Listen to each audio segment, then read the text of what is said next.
Damien Delaney, hey. Morning, Joe. How are you? Phew. How am I? I don't know. It was a rhetorical question. I know exactly how you are. It's just so overwhelming, the whole thing, wasn't it? I was it's hard to put into words. It's been a while since I felt like that. It's been a while since that unbridled emotion. So I set a scene for you. We were working the England game yesterday at 5 o'clock in Virgin, and we all decided to come in early. So it was myself, Brian Kerr, Jeff Hendricks, Dave McIntyre, and a couple of other. Tommy Martin was there as well, and a couple of other Virgin staff members, and we all watched it in the green room together. The scenes, it was one of those moments that I kind of wish there was a camera there, or someone got it because it was just, you should have seen Brian. Like, I've never seen him lose the run of himself in the manner that he did when Troy scored. But that's the essence of sport, isn't it? Yeah. Ah, man. Yeah. I mean, you don't know where to start really on the whole thing. Like Troy's finishes are just insanely good, aren't they? The quality that okay, the penalty is its own kind of pressure, and then the finishes for the other two goals are just outrageously good. Like you'd have a deeper appreciation than most for them. These were really tricky kind of moments and tricky kind of chances, and it speaks to the quality this guy has. If you think of the one, two, three, four, you think of 5 goals in 2 games, they're all very Mm. different.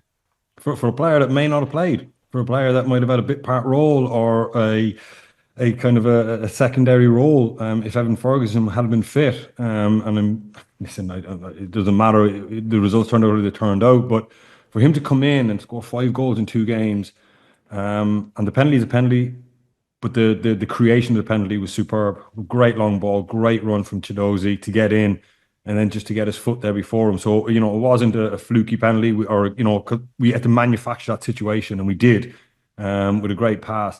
The second goal is a thing of beauty because they are in a low block. They are trying to cover up.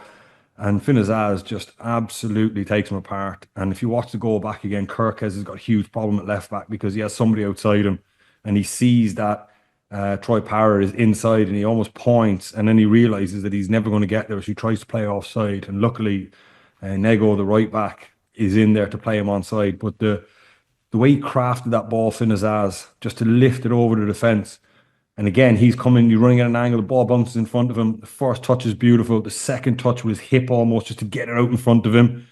And then just to have the presence of mind to lift it over the goalkeeper. It was a world class goal in every sense. Yeah, and then the winner. The winner. I mean, what is there to say? It was just in nothing ball scales. If you watch Troy Parrott at the start of that move, he's the one that runs down into the corner flag to try and get a block on to stop the defender clearing it. And if you watch him then, as the ball makes its way back to Queeveen Kelleher, he just never stops moving. He just runs, and he comes from so far away. He's like outside the pod of defenders that are defending the goal, so nobody accounts for him. And he just, if you watch, even when the ball's midair, halfway before he gets to scales, you can see how far away he is, but he just makes a beeline. He just senses something. He's just hoping something falls his way. And then even just have the presence of mind again, just to get the studs on it and get in at the far post, and pandemonium ensued. And honestly, like I said, it's just, I haven't felt it that way for a long, long time, I really. mean, And I still feel it. how good is the celebration? I mean, it's brilliant. Like, it's just everybody is just losing the run of themselves. But I think that everybody in the whole country was that way. There's videos showing up in group chats now of pubs that are erupting, and everybody felt that way. It's just one of those moments. It's just an iconic, straight into the annals of history. My phone rang 5 minutes later. My son wanted to talk to me. It was one of those. And I was driving on the road last night, and I was thinking to myself, the effect that moment on children, on the generation of footballers coming through. And it occurred to me that my lad is 7, and I was 7. I was born in 1981. I was 7 in 1988. And I remember Ronnie Whelan's goal against Russia. I remember it, and I remember the same unbridled joy of the neighbours in our estate, people running out onto the footpath, celebrating. I remember me as kid going on to the green in our estate, and we're all trying to recreate it. You just picture like 10 kids throwing a ball up in the air, trying to do the Ronnie Whelan goal, right?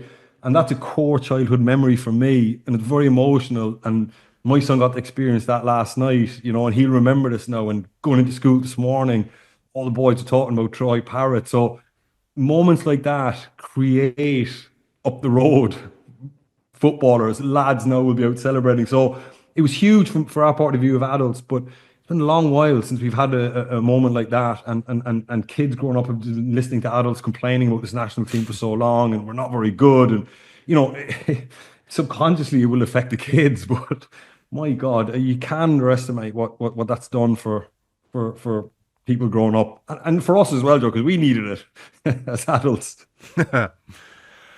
Yeah. Oh, so big, and you lay that in those terms. Um, uh, Azaz, by the way, I mean, Hal Grimson deserves kind of a lot of credit for sticking by Azaz. I was kind of out on him. I just, the last couple of games, so often he's giving the ball away or he's just having these really poor moments. I was really unsure about him. I know he had done okay in an away game earlier in the year, but just generally I was thinking, I don't see it with this guy. I'm not watching him every week. And then when he moved into midfield and started playing these little dinks and passes to perfection, oh my, all is forgiven. And you're right, the manager deserves all the credit for that. And it wasn't by accident either, because he knew that as that game wore on, they were going to drop a little bit deeper. They were going to start covering up, protecting what they had, which means that like the hustle and bustle of a midfield in a normal game where he can sometimes get swallowed up. He knew that you could have taken him off and left Cullen Malumbi, but you want to keep your creative players on because it's a shot to nothing. And he probably had it in his head that if he got him back in the midfield, he will have more time on the ball and he can create. He is a creative player, but he needs to play in teams that dominate the ball, that, has people around him that can, win the battles essentially. And then if you can get him on the ball in the right areas of the pitch, I mean, the guy can create. He absolutely can. He has something in him. It's just that sometimes with the way we play in this formation manager has landed on, it's very, very difficult for a creative player because there's not many opportunities. It's all counter-attack stuff. So that's where the manager deserves credit. And by the way, not just for that, he has done an incredible job. I mean, where to start? I mean, the list of things you have on that he's gotten right, and he's gotten an awful lot right. Um, the biggest thing for me with him, and what I really like about him, is he's had no ego. He's had no sort of his willingness to admit he's gotten things wrong and change. So he's been able to pivot mid-group, mid-qualification series, and not be wedded to certain beliefs. Certain managers have beliefs and they're like, this is the way I play the game, and this is the way I'm playing it, and that's it.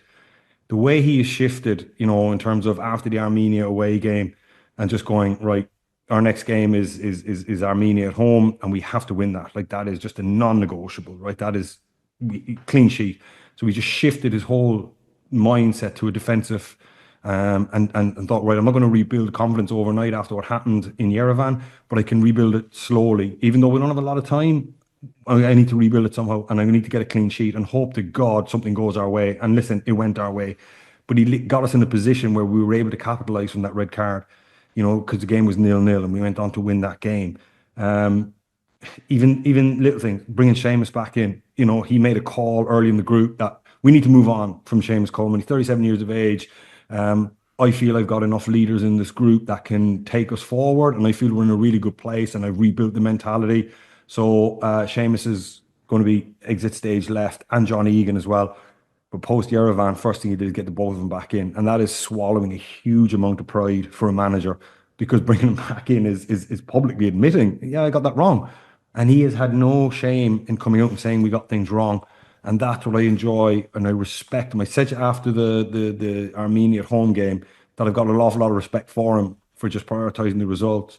And there's a manager that has just prioritised an in-the-moment result. The greater picture of Ireland and where do we go from here, and what is the future of Irish football, is probably for someone else to answer. His remit was this qualification, and he was willing to do anything. Swallow his pride, accept that he was wrong, make changes. And he's done an incredible job, and he deserves it. He's been an absolute breath of fresh air. I said to you from day dot, I like the cut of his jib, the way he just comes in, the way he speaks, talks about the game. He understands that it is a results business, and the senior men's international team is about results, not development, not anything like that. It's a goddamn results game. and he has gone out of his way, and he's got us two of the greatest back-to-back results. I don't want to say in our history, Joe, because someone will snap back at me, but like, what a 4 days for Irish Ah, football. What a 4 days for our country. yeah. I agree with all that. I really like him. Do you know the word I associate most with him is mature. He's a very mature person. And that's a strange thing to say about somebody of his Yeah, age, but there yeah, is a deep, deep maturity to him. And we see glimpses of it in all sorts of different ways. Like talking to some of the football journalists who were on the beat, even from early games with them, he would just kind of, generally in sport now, there's like a cordoned off area where you just can't get near the protagonists. He would just wander over to the journalist, hands in his pockets, and just have off the record chats. Just, hey, yeah, treat them as people. You think of when he said something, in my opinion, which was extremely innocuous, about Shamrock Rovers players, and hopefully they go on to big careers and maybe they get a move to England. Rovers have been brilliant, and Stephen Bradley took exception to it and jumped down his throat in a big way. Like he could have been like, who are you guys? Instead, he smoothed that over. yeah, No offense intended. That kind of swallowing a little bit, as you said about yeah, Coleman. He put that one to bed like really elegantly, and yeah, then. And I'm just picking random examples here. This is right through the way he talks. After Armenia, he absolutely could have, after the humiliation of Armenia away. Oh, well, it's the players. I mean, it's on them. And just could have got a bit scrambled. And when managers are under pressure, they start doing silly press conferences and they get tetchy with Tony O'Donoghue and it all yeah, becomes toxic. None of that. Under like in the yeah, midst of kind of humiliation, right the yeah, way through to how even-tempered he was last night. When everyone else is losing their minds in the interviews, there he yeah, is, as if it was a one-all draw. yeah. And just a really mature, impressive man. Yeah, listen, he's so focused on the outcome, the goal, which is to win matches, is that everything that happens on the periphery, he's almost nonchalant about it or blasé about it. It's like, well, this isn't, even the Stephen Bradley incident you messaged, he's just like, "Oh, this isn't going to help me, so I'm going to get out of this as quickly as I can. And my focus, my 100% focus on this. And that's what I say. He has no ego. And that's what I like about him. And even his first press conference, he came in and he started making statements about, the jersey being too heavy for players. And you're kind of going, well, that seems really true, And there was a level of honesty with him, and people mistake like honesty that Magic's come out and berate players and castigate them and write them off. He doesn't, but he came out after games that we didn't get results in. And I think everyone kind of went, yeah, that seems fair. And We and weren't good enough. and it was such a polar opposite to Stephen Kenny, who would Yeah. reach for stats and different things to kind of explain away really bad performances year after year after year. Like even Hal Grimson came out after the Armenia game. I remember like on the TV and said, "Yeah, no, it's over. We're done." He didn't do this Mm. false. No, we still have a chance, even though it turns Yeah, out we yeah, yeah. did. But he was like, "No, no, we're done. We're done." Yeah, it's going to be, he said it's going to be like incredibly difficult or Yeah, almost impossible, right? We're yeah, going to have to do something special. But I guarantee you went in the changing room and his staff and that was an embarrassing one for them because remember prior to that game, Paddy McCartney went in the press and he was like, "We're going to America." John O'Shea came out and it was this all, and we were all going, "Oh, we drank the Kool-Aid, right?" And yeah, then yeah. and then I mean that's a huge thing, and I know Paddy was probably just trying to be positive and stuff like that and making those statements, but waking up the next morning, you're like, "Geez, why did I say that?" And it's gone wrong. But those guys regrouped absolutely. I mean, they must have sat down at a meeting, the three of them, and said, "Right, we're not going to argue about how we ended up here. We are where we are. Okay, how do we get out of this? Yeah, What's the best thing to do?" And they formulated a plan and they said basically clean sheets. yeah. Okay.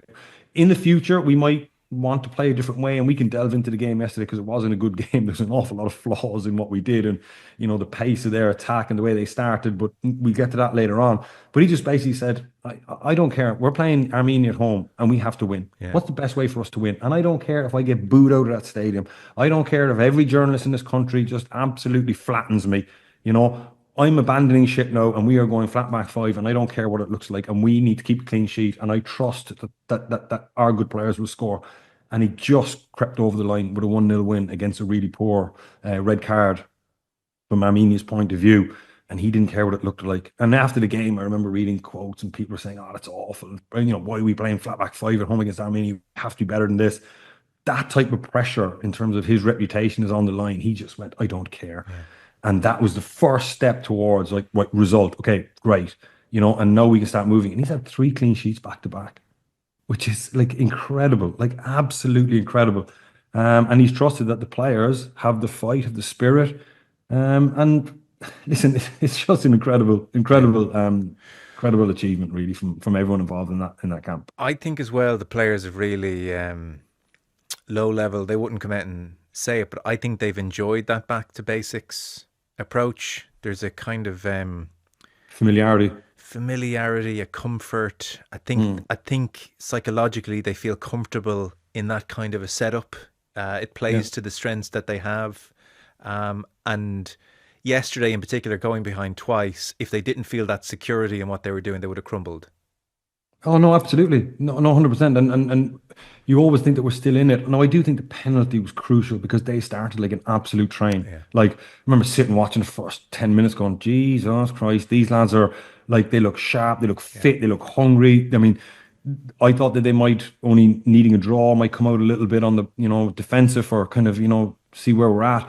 They came out like a train and they scored, and you're yeah, like, Jesus Christ, the penalty just took the wind out of their sails. yeah, I mean, and it wasn't fortunate, as I said, it wasn't a lucky penalty. It was a well manufactured situation, and we deserved that penalty. But then you could see all of a sudden the kind of the wind had gone out of them, and then they got their nose in front again. The lad just kept battling and kept going, and in 10 minutes left, previous to this, to the starting, people asked me what would be success, and I said, well, if you could go to Budapest needing something, even if it's a miracle, can we go to Budapest needing something? Because we've been out of everything for the last 5 years. I think six, including Nations Leagues, group stages, we've been out of after basically the first or the second game. And we went to Budapest needing something, and we were in the fight. We got to the 80th minute, and we were in the fight. And that's what the manager did. He got us to that point. yeah. And even if the game finished 2-1, you'd say, look, it was a good effort. You know what I mean? And he deserves another contract just on the back of, bringing us to within 10 minutes. But if you put yourself in position, you keep going and you just keep in the game and put yourself in position, miracles can happen. I know. And then the weight of psychology fell in our favor. I mean, they just stopped playing. They were Yeah. paralyzed. They were, oh Yeah. my God, in the brace position for like about 15 to 20 minutes. Amazing. It was just like 2-1 up with 20 minutes to go. And then once the goal went in, you could see just like absolute panic. Got it to 2-2, whereas they had the comfort of like, okay, we're 2-1 up. If they score, 2-2 does us. But as soon as it went to 2-2, the psychology of that team and Yeah. stadium, I would imagine that you could have felt the atmosphere turn in the stadium of almost panic from the fans, like, oh, for goodness sake, okay, we need to dig in here. And then like the manager played a blinder, with his selection of the team to keep us in it, because you could have come out all guns blazing and Yeah. been 2 or 3 nil down and done. But it was still a very, very defensive selection with the wing backs. But then, like at half time, we're sitting thinking to myself, right, what would you do now? And I thought the wing backs, change the wing backs, get Festy on, get Manning on.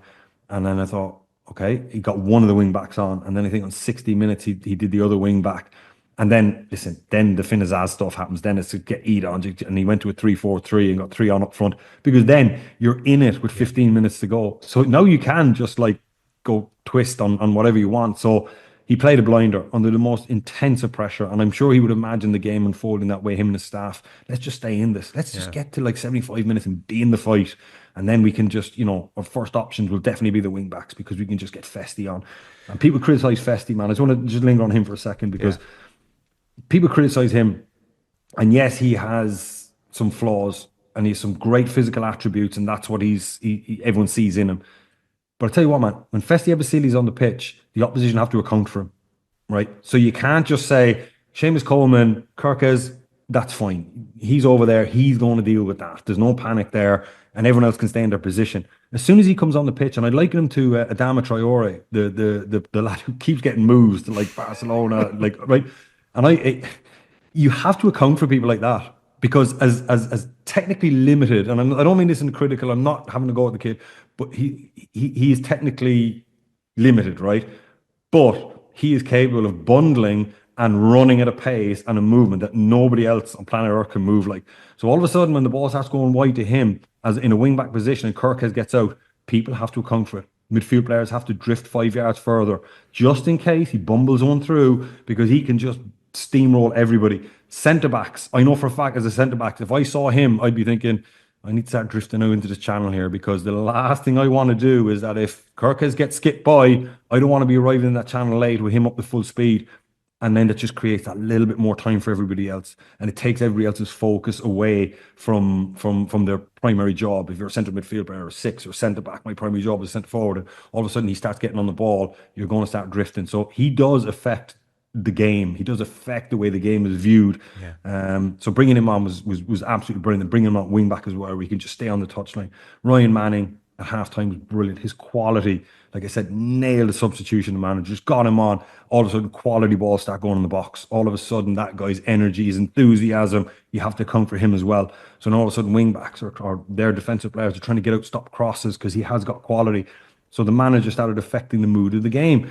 And again, the master stroke of dropping his ass back in. Listen, you would never do it. That is a master stroke. Yeah, honestly. absolutely. Like, 100%. Everything you say about Festi and Manning makes perfect sense. Like, where are we going to need energy? Where are we going to need legs as this goes on the flanks? And he introduces them early enough. And I suspect it was all pre-planned. Oh, yeah, absolutely. But if you had said to me, I'm going to put Azaz in midfield, jeez, he's so good. And it wasn't like Azaz played one of those passes. I mean, it was... Yeah. So good. But it's again to feel the rhythm of the game of that, and just to be like, you know what, we are going all in on a 6 and a 2 here. You know what I mean? We are up against it, but we are going to go all in right at the right time, and he did. And he got that one spot on because look, we're losing, and you would never, like I said, you would never start with his ass in a 2 in midfield. No, you know? No, like we're not going to do it again next time. But like, no. just knowing that that's an option is yeah. But then even then the front three, just getting Johnny Kenny on the pitch, legs, energy. Again. He was really good, you know, both defensively and live with wire. the ball. Yeah, live wire. But like, Jesus. Do you know what he did, which sometimes substitutes don't do? There was a moment where, you know, he's on and it's a nothing thing, right? But he's fresh. Everyone else is wrecked and they've played on Thursday as well. And it's just on halfway and he just makes an extra kind of little effort to block down their right back and the ball goes out for a throw. And I can still see it. Josh Cullen, who's 20 yards away, like literally puts his hands up as if to say thank you. Thank you for doing that, you know? But so he did that a few times defensively. But then on the ball, like live wire, as you said, and geez, that could have been a goal as well. So yeah, you go through it now. All of the substitutions really did very well. Yeah, the manager nailed it. You got to give him that credit, and he's got that feeling, he's got that experience, he's got that nous, and he understands.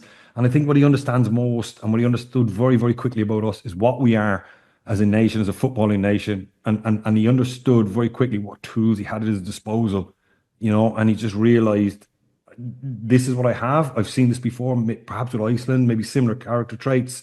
But he just nailed every bit of it, man. He deserves so much credit for that. And as I said, it's a great morning. Sun is shining, Joe. Listen, it really is. And so many great like performers in there, like low-key kind of heroic. So, I mean, everyone saw Liam Scales skewing that what should have been a simple clearance for the first goal. But like nerves, tightness, you kind of think, oh, God, but it happens. But then you think of Scales, who how well... when it was like a quasi kind of one-on-one in at kind of 50, 60 minutes territory, how well does he move his feet to block? It was really, really impressive. And then the header, I mean, he borrowed from Ronaldo just an extra sliver of hang time, didn't he? He just there's two of them. He waits, okay, up, and I'm hanging. I mean, like Liam Scales, I just wanted to hug Liam Scales, who's like not the hero of the story, and yet in so many ways is just one of many.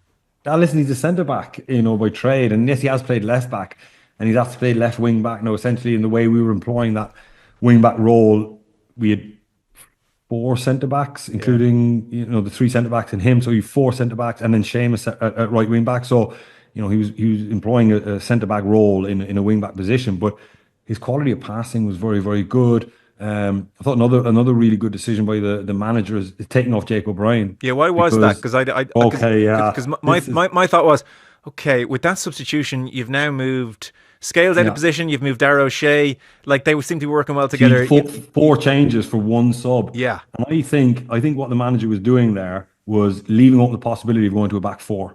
So if keeping Scales on the pitch meant that Ryan Manning could go to left wing and Scales can stay on and go left back. Okay. So take Jake off. So again, the future proofing of the obvious one is like for like, And if I go like for like, Darragh O'Shea has to go to left back, or maybe Jacob Bryan has to go to right back. But you know what? It's just a better fit because I can just pop Liam Scales at left back, put Ryan Manning left the three up front, if that's the way. So he just left more options open for him on the table. That's great. So That's like, great. Yeah. yeah, and that's what I'm saying. As soon as he did it, I mean, me and Brian were like, "Why has he done that? Surely, like, you make three changes for one sub." Mm. And I kind of thought to myself, maybe he's just leaving open that possibility for future changes in that match. So, but that's the versatility that Liam Scales gives you. I say he's a centre back playing at wing back, but he's technically decent, Liam Scales. You know, he's Yeah. played. I think he played left back for Rovers quite a bit as a young lad. But you know, you could get him up the pitch and he can cause problems with his range of passing. Yeah. In kind of broad terms, like you mentioned, the game had plenty of colour and plenty of flaws. Like it was a wild game, you know. Oh yeah, it was wild. I crazy. mean, listen, just getting my kind of thinking hat on, a lot of our flaws are exposed in that game. You know, when we went to a flat back five in an ultra defensive shape against Armenia at Lansdowne, it didn't play out very well, but we didn't come out very often, and we were like, we're just covering up here. And that system works really well against the likes of Portugal or England or whatever, because they dictate the tempo of the game. They have all the ball and they will keep up the pressure. And you never really have to come out, with the exception of maybe a sporadic counter attack or sending one or two players forward. But against Hungary, they won't be able to keep up that. So at some point, Hungary will have a lull in the game, which means the onus is on you now. And as soon as you start committing bodies forward, wing backs start pushing on, I think they run us asunder in a lot of it. Those front players were very, very quick running in behind, and a lot of it was last ditch, and we were, you know, hanging on essentially. So that is something that needs to be fixed up the road. And I would say is I trust this manager to fix that. So he's employed a system just to get us through this group. Now the future in terms of the playoff that we end up in, I don't think there'll be huge changes. But I would sit down with Heimer Grimson and said, listen, this isn't sustainable because we're not going to play Portugal every week. And even if you do play Portugal every week, you know, the result we had against them is a 1 in 10, right? Even if you set up in that defensive shape, you're not going to do that all the time. When's the last time we beat one of those nations was Germany when Shane Long scored, right? So we've played teams and set up like big teams and set up like that before, and it's not sustainable. So that is a problem he has to solve. But guess what? I would trust him solving that. I'm happy for him to sit down and transition out of this, and maybe go to a different shape or a more adventurous implementation of this five at the back. But yeah. Yeah. Do you know, by the way, God, you can take Caoimhín Keller for granted as well, can't you? How good that guy's been. Man, I hope to God Liverpool have left something in that contract with a buyback, or, you know, I'd be surprised if there wasn't, you know, because you look at the problems Liverpool are having with the amount of changes they've had. Mamardashvili's played a lot of football this year, right? And the familiarity of having Caoimhín behind them was a comforting thing, I would imagine, for that back four. And bringing in a new guy who's also trying to settle into the team. I think and I felt they should have kept him and maybe transitioned him into being Liverpool's number one. I still believe that was the case, but they went with Mamardashvili, this untried, untested player and character, whereas you knew what you were getting with Caoimhín. But I would hope they've left something in there that if Brentford ever decide to sell him, Liverpool a first refusal on him, or a buyback of a set fee of maybe 60 million or whatever it may be. But I hope to God there's something in there, because that guy is good enough to play, has the temperament and the mentality to play for a Champions League level team. Yeah, for sure. Brilliant. So I guess a kind of final thought, you captured really beautifully, you know, your son and the generations and what it means for the country, and there's all of that. For these players, it's hard not to be struck by what it might mean for them, and the sense of confidence it will give them, and the sense of togetherness. That's such a bonding experience for that group, I would think. You know, all of these wonderful tangential things now will flow from yesterday. Like one of the one of the kind of striking images I have of yesterday is even at full time. You know the way now it's become, and I think footballers know they're doing it, by the way, but you know the way now, like when Declan Rice scores those free kicks against Real Madrid, players around them put their hands on their heads now. I think they know it'll go viral. So the hands on the head has become a thing in football when someone does something extraordinary. If you look at full time yesterday, because full time is basically the goal. I mean, if the goal happens and it's full time, and they're making their way towards the away section, and they're embracing each other, but they're all just like, after every hug, they then just walk off to themselves, and they just have their hands in their head. They're just shaking their hand, looking at the ground, looking up. It's like complete fucking shock that this has happened, you know? I can't. And then the dressing room where they're like watching the goals back and hugging each other. for like the most maybe hard to think of another one. The most maligned team in Irish sport over the last 10 years. I was so happy for them. Like just that Yep. they had No, that listen, man, moment. they were good players, and the thing that was leveled, especially at me, because I was critical of the previous one, is like the thing that was always said was we don't have the players, and we're not good enough, or what do you expect, right? That was always what was kind of said to me, and I thought to myself, well, okay, we don't have the players to win the World Cup, we don't even have the players to get to a World Cup, but we have the players to be beating teams that we were losing to regularly, and you mentioned all those results that we had that took their toll on this team. Yeah. You know what I mean? They're just used to losing, and then you have this moment where you beat a Portugal and the camaraderie, the spirit of like, Jesus, we can do it, and that euphoric moment of beating Portugal and the belief that gives you, well, you flip that on the side of losing to a Luxembourg, right? A team that we should never lose to in any shape or form, really. And I don't say that with any arrogance, but this team just got used to losing games of football. This team got used to listening to excuses. It was never their fault. It was always some, if only moment. Like, if that shot goes in on 61 minutes, it's a different game. We heard that all the time. And, statistically, we didn't deserve to lose that game, or XG. Or, there's always some obscure reason. And I don't know what was said behind closed doors, so I'm not going to comment. But players get on the bus after a game, and you go on social media and you listen to that, and it also becomes acceptable. Well, maybe it wasn't our fault. Yeah, no, we were unlucky. And we are an unlucky team, right? And there was never anybody held to account, or never anybody sacrificed of like, that is not acceptable. We do not accept that. We cannot accept losing to Luxembourg. We weren't unlucky. Maybe once you might get desperate, like Portugal will argue they were unlucky against us, but not as regularly as what we were getting told it was. And I just think that the priority wasn't on results. And now we have a manager who just pretty much doesn't care. It's like, give me results. That's it. And I'm going to get results anyway.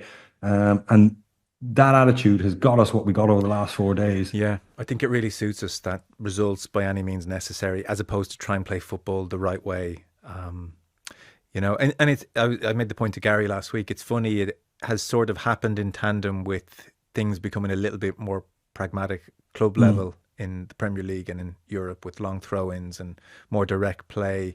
I think it's almost, that sense that we had under Kenny, that we need to start playing the right way and split centre backs, and that this is the route to success.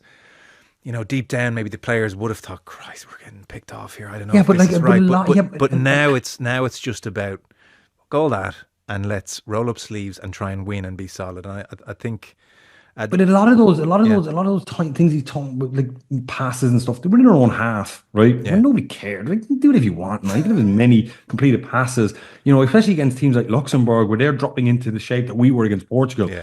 Like, we don't care, man. You can have it on the halfway line, come and break us down. But by the way, you are now splitting into a very vulnerable shape. Yeah. And we're going to counterattack you. So teams are doing that to us, and they've said on transition, they're not very good, they can't get back, or they've lost that dog in them, that fight in them, because we've become so obsessed with like playing calm football. Because to play football, the mentality has to be right. Everyone needs to take a deep breath. Don't force it. Don't get uptight. Just keep passing it, right? But then that mentality seeped into out of possession, and we became soft out of possession just because it was. And that's what we were.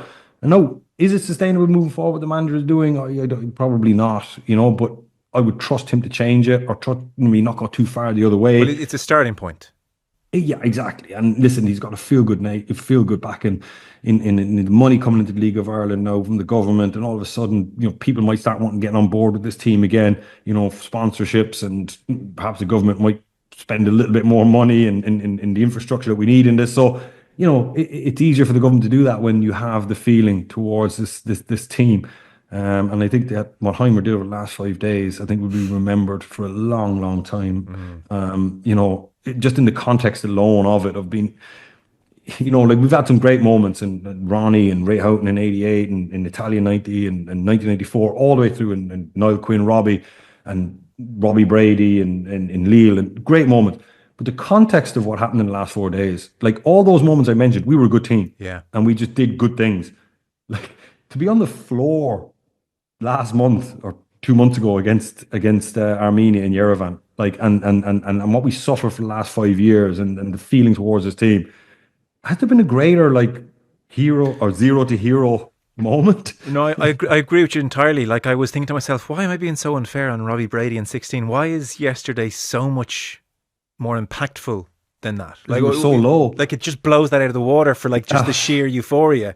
And it is, as you said, it's because it's the low base. It is the last decade. You know what I mean? It's the last. Yeah. It's 9 years of, and to be honest, up until a month ago, no sign of improvement. So it's like just this complete like lightning strike. It's amazing. Yeah, and we, like I said, all those moments, we were a good team. We were expecting. Do we expect to beat Italy in Lille? I mean, it wasn't beyond the realms of possibility. It was like, we can do this. And it was their second choice, and there's a bit of mitigation there on their part, No, this, for me, it blows it out of the water. Nothing against Robbie Brady, amazing moment, obviously. Yeah.